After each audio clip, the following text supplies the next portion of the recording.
Hi coders and my dear students, welcome back to my channel code with once. तो जैसा कि मैंने आपको पिछले वीडियो में बोला था, हम और कुछ ट्रिकी एग्जांपल सॉल्व करेंगे जो एक्चुअली आपके एग्जाम में पूछे जाएंगे। ठीक है, तो बेसिकली आपने पिछला वीडियो नहीं देखा है, मैं रिकमेंड करूंगा आप वो वीडियो चेकआउट कर लो, तो ही आपको ये वाले जो सॉल्यूशन होंगे वो इजीली आपको समझ में आएंगे। तो अगर आपको वो वीडियो देखना है, मैं डिस्क्रिप्शन, पिन कमेंट और ऊपर आपको आई बटन में भी उसका लिंक मिल जाएगा। तो विदाउट वेस्टिंग एनी टाइम हम लोग ये वीडियो को स्टार्ट कर लेते हैं।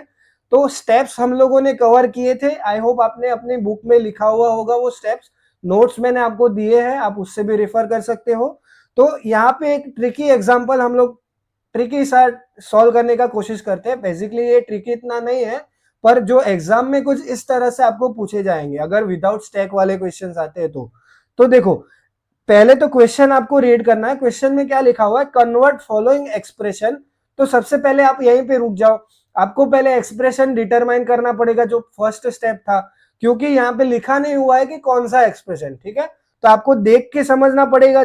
यहाँ पे आपको देख के पता चल रहा है, मैं कलर चेंज कर देता हूँ, आपको देख के पता चल रहा है ऑपरेटर्स बीच में आ रहे हैं ऑपरेंड के, तो कौन सा एक्सप्रेशन है, वो इनफिक्स एक्सप्रेशन है। तो इनफिक्स एक्सप्रेशन को आपको कन्वर्ट करना है किसमें, अब आपको वो पढ़ना है। तो देखो यहाँ पे लिखा हुआ है convert following expression to Polish notation. अब अगर आपको याद हो, आपने वो वीडियो देखा हो मेरा, तो आपको पता होगा पॉलिश और रिवर्स पॉलिश नोटेशन क्या है। पॉलिश नोटेशन को क्या बोलते हैं, प्रीफिक्स एक्सप्रेशन भी बोलते हैं, या दोनों का सेम नाम है। मैंने आपको बोला था प्रीफिक्स आए या पॉलिश आए, आपको दोनों को एक ही कंसिडर करना है। तो यहाँ पे आपको क्या करना है, आपको इनफिक्स एक्सप्रेशन को कन्वर्ट करना है किसमें, प्रीफिक्स एक्सप्रेशन में। पॉलिश नोटेशन मतलब प्रीफिक्स। ठीक है, तो ये आपने डिटरमाइन कर लिया सब। अब आपको सेकंड स्टेप क्या चेक करना है, ऑपरेटर प्रेसिडेंस। अब देखो, मैं ये सब हटा देता हूं एक बार के लिए। तो सबसे पहले आपको ऑपरेटर प्रेसिडेंस देखना है, जैसे कि मैंने आपको बोला था स्टेप 2 में। तो देखो मेरे पास कौन कौन से ऑपरेटर है, यहाँ पे मेरे पास है एक मल्टीप्लीकेशन ऑपरेटर, प्लस ऑपरेटर और डिवाइड ऑपरेटर, तीन मेरे पास ऑपरेटर है। अब सबसे हाईएस्ट प्रायोरिटी किसमें किसकी है इनमें से, एक मल्टीप्लाई और एक डिवाइड। तो दो की प्रायोरिटी सेम है, प्रेसिडेंस सेम है। तो जब प्रेसिडेंस सेम आएगा तो थर्ड स्टेप क्या था, आप चेक करोगे एसोसिएटिविटी। तो एसोसिएटिविटी दोनों की क्या है, लेफ्ट टू राइट है। तो मैं सबसे पहले लेफ्ट से स्कैन करूंगा और जो भी मेरे को पहले मिल जाएगा मैं सीधा उसको सॉल्व कर दूंगा। तो देखो लेफ्ट में मेरे को कौन मिल रहा है, ए मल्टीप्लाई बी मिल रहा है। तो मैं ए मल्टीप्लाई बी को सॉल्व करूं, प्रीफिक्स में कन्वर्ट करूं, तो क्या आएगा उसका, मल्टीप्लाई मैंने आगे ले लिया, ए और बी को मैंने साथ में जोड़ दिया, ये मेरा प्रीफिक्स एक्सप्रेशन बन गया। बाकी का जितना एक्सप्रेशन है मैं उसको एज इट इज लिख रहा हूं, उसको मैं टच नहीं कर रहा हूं, जैसा कि मैंने आपको बोला था पिछले वीडियो में। अब देखो, एक मेथड तो ये है, मैं फर्स्ट मेथड पहले सॉल्व कर लेता हूं, दूसरा एज्यूम करने वाला वो बाद में साइड बाय साइड में सॉल्व करूंगा। ठीक है, तो फर्स्ट मेथड से सॉल्व कर लेते हैं जो रेगुलर मेथड होता है। तो मल्टीप्लाई ए बी, अब मेरा पूरा एक ऑपरेंड है, प्लस सी डिवाइड डी, ये तो मेरा एज इट इज जो था वो ही रहेगा। ठीक है, अब मेरे पास ऑपरेटर कितने बचे, ये अब आपको ध्यान देना पड़ेगा, ये एक ट्रिकी क्वेश्चन है। क्योंकि अब आपको लगेगा या फिर आप सोचोगे ऑपरेटर तो अभी भी तीन है, मल्टीप्लाई प्लस और डिवाइड, लेकिन ऐसा नहीं है। क्यों, क्योंकि आपने ए मल्टीप्लाई बी को तो सॉल्व कर दिया है, वो प्रीफिक्स में कन्वर्ट हो चुका है, देखो यहाँ पे, तब उसको आपको वापस कंसीडर नहीं करना है। तो अब बचे कितने ऑपरेटर है आपके पास बचे दो ऑपरेटर, प्लस और डिवाइड। तो अब इनमें से प्रायोरिटी किसकी हाई है, प्रेसिडेंस किसका हाई है, डिवीजन का। तो आप पहले डिवीजन सॉल्व करोगे। तो जो मल्टीप्लाई ए बी है उसको तो मैं एज इट इज लिख रहा हूं, plus C divide by D, इसको आपको चेंज करना है प्रीफिक्स में। तो इसको प्रीफिक्स में चेंज करोगे तो क्या आएगा, डिवाइड पहले और सी और डी साथ में। ठीक है, समझ में आया।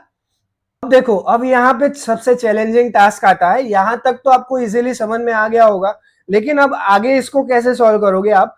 अब देखो, अब आपके पास कितने ऑपरेंड है ये आपको समझना पड़ेगा। देखो आपके पास दो ऑपरेंड है, एक है ये पूरा प्लस मल्टीप्लाई ए बी, और एक है डिवाइड सी डी। क्योंकि आपने दोनों को सॉल्व कर चुके हो आप लोग, तो वो एक पूरा एज होल ऑपरेंड कंसिडर होंगे दोनों। ठीक है, तो मेरे पास दो ऑपरेंड है और ऑपरेटर मेरे पास सिंगल है, प्लस। अब मैं उसको प्रीफिक्स में कन्वर्ट करूंगा तो क्या होगा, प्लस को मैंने आगे ले लिया, मल्टीप्लाई ए बी तो मैं एज इट इज लिख रहा हूं, और पीछे मैंने उसके साथ डिवाइड सी डी को चिपका दिया। ठीक है, तो ये है मेरा प्रीफिक्स एक्सप्रेशन, इसका प्रीफिक्स, ये वाले एक्सप्रेशन का प्रीफिक्स। ठीक है, समझ में आया। अब मैं साइड बाय साइड सेकेंड वाली मेथड से भी सॉल्व कर देता हूं, तो आपको इजी पड़ेगा। मुझे पता है काफी स्टूडेंट्स को ये जो मेथड में सॉल्व कर रहा हूं उसी से ज्यादा समझ में आएगा। तो देखो, सबसे पहले हम लोगों ने फर्स्ट मेथड में जो किया वही करेंगे हम लोग। यहाँ पे आपको डिटरमाइन करना है कौन सा एक्सप्रेशन है, तो आपको पता चल गया यहाँ पे कौन सा एक्सप्रेशन है, इनफिक्स एक्सप्रेशन है। उसके बाद अब आप क्या चेक करोगे, ऑपरेटर का प्रेसिडेंस। तो प्रेसिडेंस किसका हाई है, मल्टीप्लाई और डिवाइड दोनों का है, लेकिन दोनों का सेम प्रेसिडेंस है, तो क्या चेक करोगे, एसोसिएटिविटी। यही सारे स्टेप्स आपको बार बार फॉलो करने, ठीक है। तो एसोसिएटिविटी चेक करने के बाद मेरे को सबसे पहले क्या सॉल्व करना है, लेफ्ट से पहला कौन आया, मल्टीप्लाई। तो मैंने मल्टीप्लाई को सॉल्व कर दिया, तो क्या आएगा देखो, is equal to A multiply B का प्रीफिक्स क्या होगा, मल्टीप्लाई मैंने आगे ले लिया ए बी, ठीक है। इतना तो आपको समझ में आया होगा। बाकी का एक्सप्रेशन मैं एज इट इज लिख रहा हूं, इसमें मैंने कुछ चेंज नहीं किया। अब आपको ये वाला मेथड नहीं समझ में आ रहा है, तो हम क्या करेंगे, हम एज्यूम कर लेंगे। अब मैंने यहाँ पे एज्यूम कर लिया कि let star A B is equal to x, ठीक है, मैंने एज्यूम कर लिया। तब मैंने इसके जगह x को पुट कर दिया, तो x plus C divide by D, ये मेरा बन गया एक्सप्रेशन। अब मेरे पास कौन से ऑपरेटर है, प्लस है और डिवाइड है, दो है, तो डिवाइड की प्रायोरिटी ज्यादा है, तो मैं डिवाइड को सॉल्व करूंगा। तो x plus C divide by D का प्रीफिक्स, डिवाइड को आगे ले लो तो डिवाइड सी डी। अब वापस से मैं इस सी डी को कुछ एज्यूम कर लेता हूं, तो let divide C D is equal to y ले लेता हूं, लेट सपोज। तो मेरा एक्सप्रेशन क्या बन जाएगा, x प्लस वाई। अब एक ही ऑपरेटर बचा है, अब तो आपको इजीली आ जाएगा, तो प्लस आगे ले लो, x और y को चिपका दो। अभी भी आपका आउटपुट नहीं आया है, ये आपको याद रखना पड़ेगा। एग्जाम में यहां तक सॉल्व करोगे तो आपका आंसर नहीं आया अभी। क्यों, क्योंकि आपने एज्यूम कर रखा है कुछ चीजें, तो आपको उसको पुट करना पड़ेगा लास्ट में। तो अगर मैं x और y की वैल्यू पुट कर दूं, तो x की वैल्यू क्या है, स्टार ए बी, और y की वैल्यू क्या है, डिवाइड सी डी। तो देखो, दोनों का आंसर आपको सेम ही दिख रहा है यहाँ पे। तो आप इन दोनों में से कोई भी मेथड कर सकते हो। अगर आपको ये समझ में आ रहा है तो आप ये वाली मेथड करो, अच्छी बात है। अगर आपको नहीं समझ में आ रहा है तो ये वाली भी वैलिड है, इसमें आपको कोई मार्क्स नहीं कटने वाले, क्योंकि ये इजीली आपको समझ में आ रहा है कि मैंने एज्यूम कर लिया, लास्ट में जाके मैं उसकी वैल्यू पुट कर दे रहा हूँ, ठीक है। तो कुछ इस तरह से एक ट्रिकी एग्जाम्पल हम लोगों ने सॉल्व किया। आई होप आपको वीडियो अच्छा लगा होगा। अब आपको सारे कॉन्सेप्ट समझ में आ गए होंगे, किस तरह से आप प्रेसिडेंस और एसोसिएटिविटी चेक करते हो। तो इस वीडियो में अभी के लिए इतना ही था। अगर आपको वीडियो अच्छा लगा हो, आप लाइक कर सकते हो, शेयर कीजिए अपने दोस्तों के साथ, और सब्सक्राइब भी जरूर कर सकते हो। और अगर आपको कुछ भी नहीं समझ में आया हो, या फिर आपको और भी एग्जांपल्स देखने हो, तो कमेंट सेक्शन में आप मुझे बता सकते हैं, मैं उसके लिए और सारे वीडियोस लेके आ जाऊंगा। तो मिलते हैं अगले वीडियो में, तब तक के लिए टेक केयर।